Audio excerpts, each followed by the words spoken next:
Welcome to the District Court Show. This is a production of the 10th Judicial District. I'm Judge Steve Halsey from Wright County. My co-host is Judge Elizabeth Strand, also from Wright County. The topic today is going to be firearms laws in Minnesota. And our guest is Judge Dan O'Fallon from Anoka County. Welcome, Dan. Thank you. Dan was appointed by Governor Pawlenty in 2009 and elected in 2012, and he's a graduate of the University of Michigan School of Law.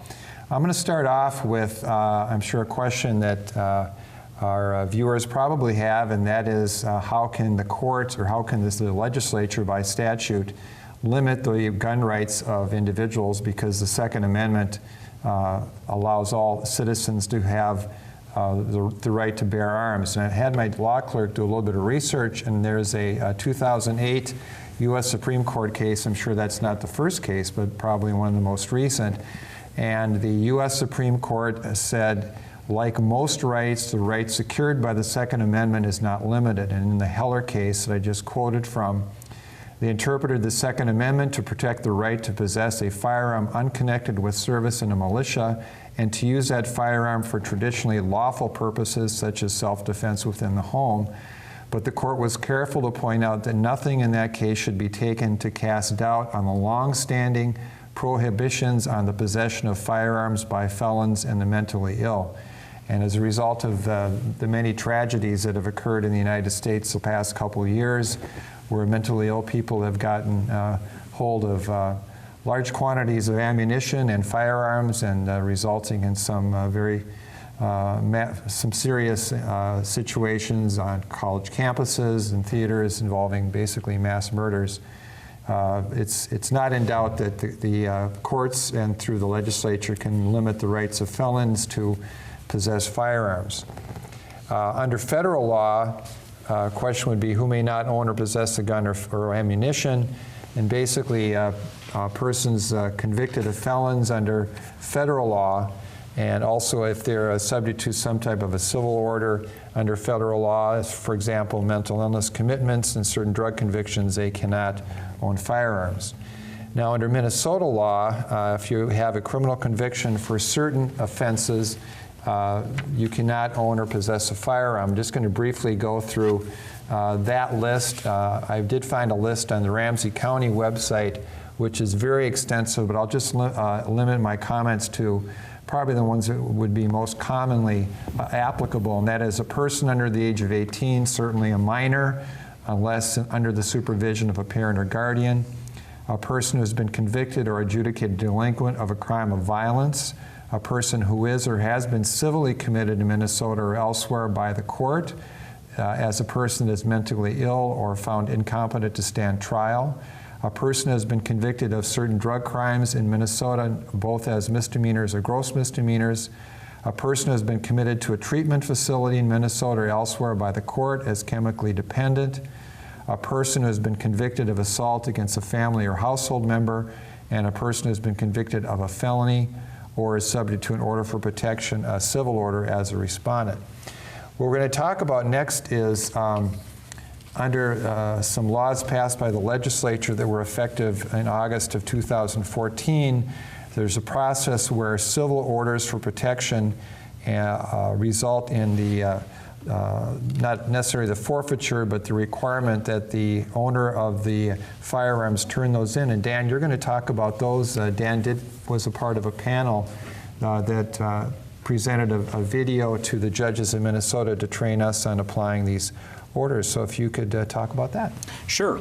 Well, first of all, I ended up on that panel by complete accident. I happened to be standing in the wrong place at the wrong time when Judge Warner, who's the chief judge down in Ramsey County, said, you know, we've got all women on this panel, I need a man, and I was literally the token male as a judge to be asked there. But it was a fascinating process because, as you talked about, in 2014, the legislature passed what they called the Domestic Violence Firearm Act, and one of the biggest changes in that act really is that for the first time, orders for protection, which are civil orders, although they're criminally enforced, were put in that ambit of areas of the law where you could have restrictions on firearm rights.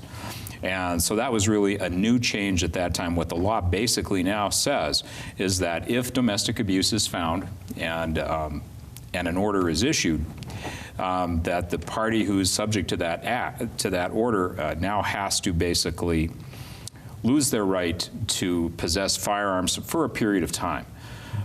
There's some findings that have to be made, but they're kind of the types of findings you would typically make in one of those cases. That is, if the order restrains the abusing party from harassing, stalking, or threatening the petitioner, or restrains the abusing party from engaging in other conduct that would place the petitioner in reasonable fear of bodily injury, and it prohibits the abusing party from using, attempting to use, or threatening to use physical force against the petitioner, which the majority of those orders are going to do, then you do have to have a prohibition in there and actually a transfer provision of the firearms. So in that case, if you make those findings, then the person who's subject to the order for protection, and again, this is a civil order, preponderance of the evidence standard, is going to have their firearms restricted, typically for the length of the order, which could be 1 year or 2 years, depending on the type of the order.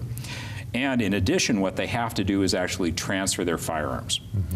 And this is an interesting provision because it's kind of a self-enforcing provision. That is that basically, as a court, you have to inform the party that they're subject to this transfer order, that they don't have the right to possess firearms for the period of the time of the order, and then that they have 3 business days to transfer their firearms.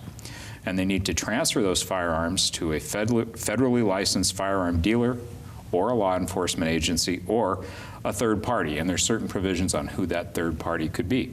Now, you're not actually giving away your guns. I mean, that party that takes those guns has no right to take title of that. What they are doing basically is taking possession for a certain amount of time. They can charge a reasonable amount for storing the weapons, and then at the end of that order period, you are entitled to have those weapons back. So what you're really doing for that period of time is you're turning your firearms over, and of course with that goes a prohibition on your use of the firearms. And again, you got to dig around a little bit, but if you fail to do that, and again, it's kind of a self, you have to do an affidavit. The person who gets the firearms has to do an affidavit. You have to file those. They're subject to being filed under seal. It's kind of an interesting process.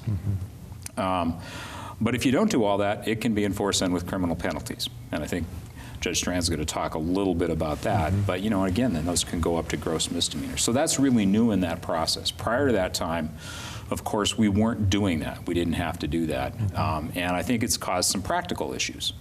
That is, I think people who come in for the orders for protection, both those subject to it, and in some cases those seeking it, are not aware of those restrictions. The other thing that we had, at least in Anoka County, it happens a lot. I mean, the practice in my county is, by and large, when you put in a petition, if you qualify for an ex parte petition, you'll be given that order, but then you'll have a hearing on that, and everybody will have to show up. And one of the options that the respondent has in those cases is to say, hey, I'm going to forego the process of whether you make a determination of domestic abuse, but I'm willing to be subject to the order for contact. So they're agreeing to the order. Well, now in part what they're agreeing to is to surrender their firearms. And they would have the option, because it has to be after a hearing. Right. So if the judge issues an ex parte order, which means without a hearing, and the respondent, let's say there's no hearing scheduled, respondent doesn't request a hearing, Right. then the firearms laws don't apply because there hasn't been a hearing. Right. On the other hand, they're subject to an ex parte order, and then you get all those various questions of how that gets enforced and what exactly happens. There's also then a provision, too, for you to make findings of whether there's an imminent threat of violence in that context, which at that point really then mandates an immediate surrender of the firearms. Lots of issues there about how you go about that. How would you make that finding? Who do you ask the questions of? Because again, these are civil proceedings, so the parties oftentimes don't have, almost usually don't have lawyers, especially respondents, and yet then it comes into some question. I mean, do you start asking the respondent those questions? Is the respondent potentially waiving constitutional rights, such as the right against self-incrimination? Because depending on the status of that respondent, you could get into some issues. For instance, you may have a respondent who actually has a felony conviction and you have no way of knowing that. And the next thing you're doing is you're saying, well, do you have guns? Well, if that person answers yes, Well, they've now just incriminated themselves on a much more serious crime. Right. So it's something you kind of have to think about through the process. And I think the real challenge is to make sure that the people understand that. Now, the more typical response is, well, we don't have firearms, and so it doesn't really apply to us. Mm-hmm. But again, you know, you're going to hand them these various documents, which they still have to certify. And ironically, there's not really a place on at least some of the forms we have now to say, hey, I don't have any firearms at all. Mm-hmm. So any number of interesting enforcement issues. We were talking a little bit before, too, that law enforcement, even though they're one of the options, there's actually a special provision that says, well, they don't have to accept them. How about the firearms dealer? I don't remember if I saw in there that they could refuse them as well. Well, I don't think anybody's compelled to do it. Yeah. You know, but so I think a firearms dealer just has that right. I mean, law enforcement's more interesting because, again, what are they going to do if you issue an order for protection, you give the respondent these various forms, you say you have to surrender your firearms within 3 days. And then they want to be, you know, very diligent, and so they walk into their local police department and say, here. So, or call them and say, I'm out in the parking lot and I have 3 shotguns in my trunk. Which again raises all kinds of other issues that I think, you know, we're talking to law enforcement about. I think this is an evolving process like so many new laws. Mm-hmm. What we're going to see is an evolution of various practices and procedures. And of course, in all of our counties, we have that interaction between county law enforcement and then city law enforcement. Right. And while I think they tend to work together, that doesn't mean they always take exactly the same approach or exactly the same stance on these. And you were talking about the transfer. It can't be to somebody that you live with, that the person, you know, surrendering the firearms can't give them to their roommate or their wife or husband or anybody. They have to give them to somebody that they don't live with. Yeah, and somebody who's not a felon. Who's not a felon, right? Who also has a legal right to possess those. So it is an interesting law. You know, one of the things that when we were preparing for the presentation to the judges, there was some just internal discussion of how did this get passed.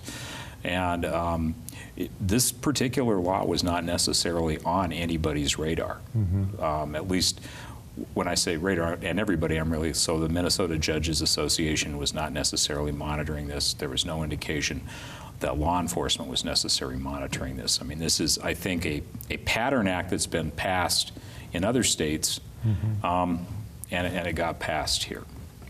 May I interject? I'm sorry to interrupt. Go ahead. Yeah. This is something I find fascinating, though, about this law is it's a civil order, or an order generated after a civil proceeding. And at the end of the order for protection, the firearm goes back to the owner. Right. But in other instances, other civil instances, such as people who have been deemed to be mentally ill or chemically dependent, they must petition the court to get their firearm rights back. So this is something that automatically just happens, which I found to be very interesting, especially if the court makes certain findings about having somebody who is a dangerous individual or a domestic abuser. Right. Well, and if there's an imminent risk, then it's a little bit different in that they get them immediately taken away. But you're right, it can only last as long as the order itself. Have you made a finding of imminent risk in any of your I have not. I have not. And neither. Yeah, but I don't recall ever having a situation in which I even had that allegation as part of the underlying factual basis for the order for protection, where someone has actually said, in essence, you know, I have a gun, I am going to shoot you, or something akin to that, mm-hmm. which I think is the kind of thing you would be looking for. I mean, again, I think the language of the act would suggest that what you're really looking for is not only access to a firearm, but some real threat that the firearm's going to be used in that fashion. And rarely have I seen, I don't know that I have seen an order for protection petition that's actually referred to a firearm. Most of them refer to some pushing and shoving or maybe some threats and that type of thing. But oftentimes, if it's been a very serious assault, that person has been charged with a felony, has gone through a bail hearing, has all kinds of conditions, including no use of a firearm. So a lot of those victims already feel protected, and so they probably don't file for an order for protection. Yeah, I think the order for protections tend to arise in situations where either law enforcement wasn't called or law enforcement was called, and in their view, the level of threat or harm did not rise to a criminal level. Okay. So what you're really talking about, you know, and again, we will often have parties, don't know if this is your experience, who will come in and say, well, we called the police, they came over, they said there was nothing they could do, but we should go apply for an order for protection. I've seen that. common, yeah. Right. So that's a situation where I think law enforcement has done some investigation and decided this is not, does not rise to the level of domestic abuse under the criminal statutes under 609. We're going to take a brief break here for about 2 minutes for a public service announcement, and we'll be right back. Here's to the things that can keep us safe. Those we use all the time with hardly a thought. Those that are silently standing by to save our lives. And now, those that we carry with us everywhere we go. Many mobile devices will now bring you wireless emergency alerts, real-time information directly from local sources you know and trust. With the unique sound and vibration, you'll be in the know wherever you are.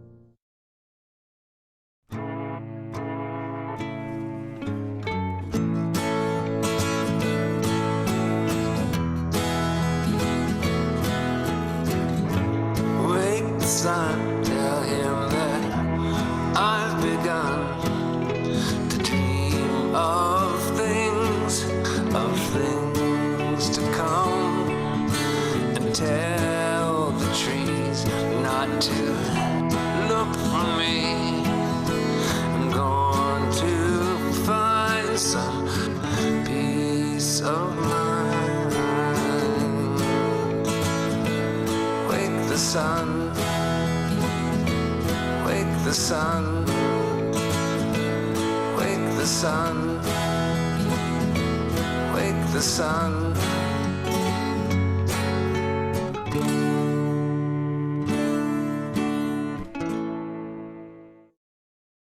Welcome back to the District Court Show. I'm Judge Steve Halsey from Wright County, and Beth Strand is my co-host, and our guest is Dan O'Fallon, judge in Anoka County. We're talking about firearms laws in Minnesota. And Beth's going to talk about what crimes there exist for possession of a firearms because you're an ineligible person. Exactly. Well, you went through the litany of types of crimes that would make a person ineligible. There are different nuances to each of these lengths of time and who is eligible, ineligible. There are people who are ineligible for the duration of their lifetime due to certain types of convictions as adults, as juveniles. Those instances are domestic assaults, as felonies, stalking, robbery, sex crimes, and drug crimes. There's also all felony convictions. While you're on probation for the felony, you are ineligible to possess a firearm.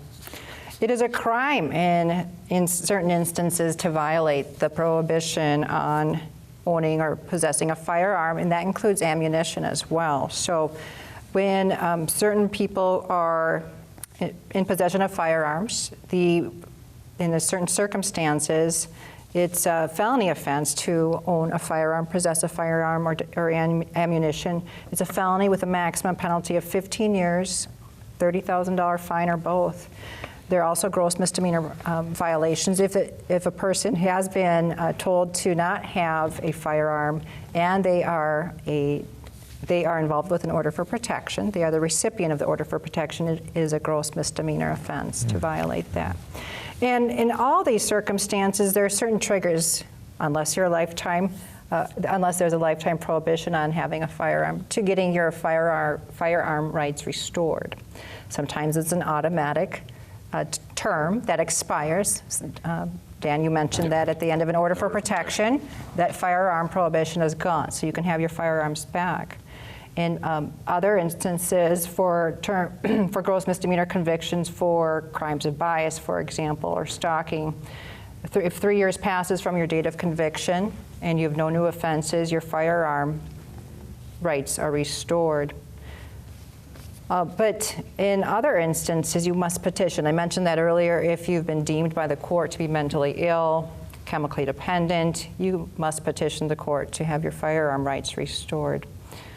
Also, and I've seen this before, if you've been convicted of a crime of violence, you can petition the court. Now, crime of violence is a statutory definition. It's a long list of real serious crimes, including those I mentioned earlier, such as sex crimes or drug crimes. You can petition the court to get your firearm rights restored, but the court has to find that you showed good cause, which I think is a very general term. Yeah. Nothing real specific exists, and you can turn to case law to figure out what good cause means, and that the person has been released from physical confinement. So many individuals must go to court, ask the court to reinstate firearms, the right to have a firearm or ammunition. And in most instances, these cases come before me, and they want to go hunting. And I have to make the determination of hunting or having grandpa's antique firearm passed down, if that's good cause. Dan, I don't know if you've experienced these types of hearings. And I've had a couple of them, and you know, for me, when I'm looking at that, and I think one of the things you have to look at is the seriousness of the underlying offense, and then the reasons that they want to do it. I had an interesting case recently in which what had happened is when the gentleman was convicted of his crime, it was considered a crime of violence under the Act, but it had been dropped from the Act subsequently. And so that was an interesting argument, because here you had a situation in which when originally he was convicted, that level of crime was qualified as a crime of violence, but then that level of crime was actually deleted. And ultimately in that case I found, because the legislature made a conscious decision to take that particular crime from the statute, and then because he had, I thought, otherwise shown some good cause, I actually restored the firearms in that situation. But for me, one of the key factors was that the legislature, you know, had he had the exact same crime today, he wouldn't have been subject to a forfeiture law at all. So I thought that was an interesting expression of the legislative intent as to whether that particular crime should still be under it. I don't know if you find this. I think one of the more surprising things that some folks find on drug convictions, and again, I'm not saying that any drug conviction isn't serious. I think they all are. But the possession crimes where there's been a relatively small amount of some of the more serious drugs, that they then find that they're subject to a lifetime ban. And I think a lot of folks hadn't really thought about that at the time. And a lot of the people charged with, perhaps for the first time with a small amount of drugs, gets what we call 15218, which is the statute. It's basically a stay of adjudication. So if they complete all the conditions of probation, there's no conviction. So they do not lose their gun rights for those. Right. I want to talk about, are there exceptions for hunting? And we've all heard it at an order for protection hearing. There's the argument from sometimes a lawyer that doesn't know any better that, well, Your Honor, you know, if you do order that there is an order for protection, we would like an exclusion that my client can go hunting. And we have no power whatsoever to do that. Right. And certainly we have no authority whatsoever to override federal law that might prohibit that person from owning or possessing a firearm or ammunition. Another thing where we do as judges restrict the use of firearms is when somebody is charged with a serious crime, with a felony, and they come in for a bail hearing, and bail and conditions are set, and often one of those conditions, particularly with assaults and domestic assaults, is that you have to turn in your firearms to the sheriff within 24 hours and any permit you have permit to carry. And one thing we haven't talked about is the definition of firearm. There are different types of firearms, Right. and I think the Court of Appeals in this state recently indicated that a BB gun is deemed to be a firearm. So it goes from automatic weapons down to BB guns is considered a firearm in this state. Well, if I recall right, because I had a case where that was an issue. You know, basically, my recollection is, and I would have to go back and look, but a lot of it depended upon the size of the projectile that was used and the force with which it was used. And the interesting thing, in that particular case, no one had actually put that information in a complaint, so there was a challenge for a lack of probable cause, which is, you know, kind of an interesting challenge on a contested omnibus type issue, because again, there are specific definitions in there, although they're somewhat vague. And so it was coming down to, you know, the size. So I think, you know, pellet guns are probably the classic example that falls in that interesting area. I'm not exactly sure where paintball guns fall right now. I don't recall. I don't know that I've ever dealt with a paintball gun case. I do recall having at least one case where somebody took I think it was an airsoft gun. Aren't they supposed to be black with an orange tip or a red tip or something like that? It's been in the news. Yeah. And somebody painted it black. They painted it black, and for example, it was road rage, and they were charged with felony assault because they pointed this black, airsoft gun at somebody. So people should not assume just because it's a BB gun or an airsoft gun that you're not going to get charged with a felony, because if you alter that that thing and it looks like a real firearm, then you're going to get charged even though it isn't. So. And some real practical advice, obviously, if law enforcement is called to the scene and you have what appears to be a gun, that then entitles them at sub-level, depending on the circumstances, to then employ lethal force. So, just from a practical standpoint, outside of the law, is that you might be endangering your own life. I mean, again, and you see these coming up. I mean, I think we've all had some cases in which someone has made a threat with a gun, and it turns out it's a pellet gun or a BB gun or even a toy gun, but that's an exact replica of a 9mm pistol or a .38 or something akin to that. I mean, again, if you're relying upon people to make split-second decisions and they think that lives are in danger, then you're going to suffer some fairly severe consequences. Like we'll occasionally tell people in front of us, there are consequences out there that are a lot more severe than anything you're going to get through the court system. So it's, again, it makes sense for people to use some caution when they're doing those. Road rage, are situations where that seems where people who wouldn't otherwise be subject to these kinds of instances will kind of come unhinged, shall we say. And if you want to see something interesting, I had somebody recently that was charged with having some type of weapon and then threatening in road. I think it was road rage. So I did Google airsoft gun, and I could not believe how much they look like an AK-47 or a pellet guns that look just like an assault rifle. I mean, it's just unbelievable. So. Yeah. Were there any questions from the judges when you did present this video that raised some issues about enforcing the firearms laws? Well, I think there's been some general concern about enforcing it. I mean, a lot of it was exactly how do we get these enforced? I mean, who's going to do these? How do we get them through court administration and that kind of thing? The other issue was, I mean, what about law enforcement? How are they going to take these weapons in? Are they going to take these weapons in? How are they going to store them? How are they going to charge for a fee for doing it? And how do we, as judges, do we have an obligation to do any follow-up? I think all of those were issues that were very practical, which is how exactly are we going to do this? And I think there was a general acknowledgement at that point in time that that was an evolving process, that law enforcement was going to have to get used to this law. The bench was going to have to get used to it. Prosecutors are going to have to get used to it. And at some point, we were all going to have to circle back and talk again to make sure that what we're doing has a practical effect and is fulfilling the intent of the law, but doing it in a way that everybody can live with. And the other things that we talked about again was, how do we get this evidence? The law requires us to make certain findings, and again, if we've got a petitioner who's not going to give us that, do we then start in a pro se situation? Just so everybody understands, pro se means you don't have an attorney, means you're representing yourself. Are we expecting people untrained in the law to be responding to questions? Are we going to start to ask questions? Is that an appropriate role for us to play, especially if there's any interaction with potential criminal consequences? I want to thank our guest, Judge Dan O'Fallon. Thanks for being on the program. Thank you. If you have any questions or comments about this program or past programs you may have watched, you can send me an email. They're going to show my email in the credits here. So thank you for watching the District Court Show.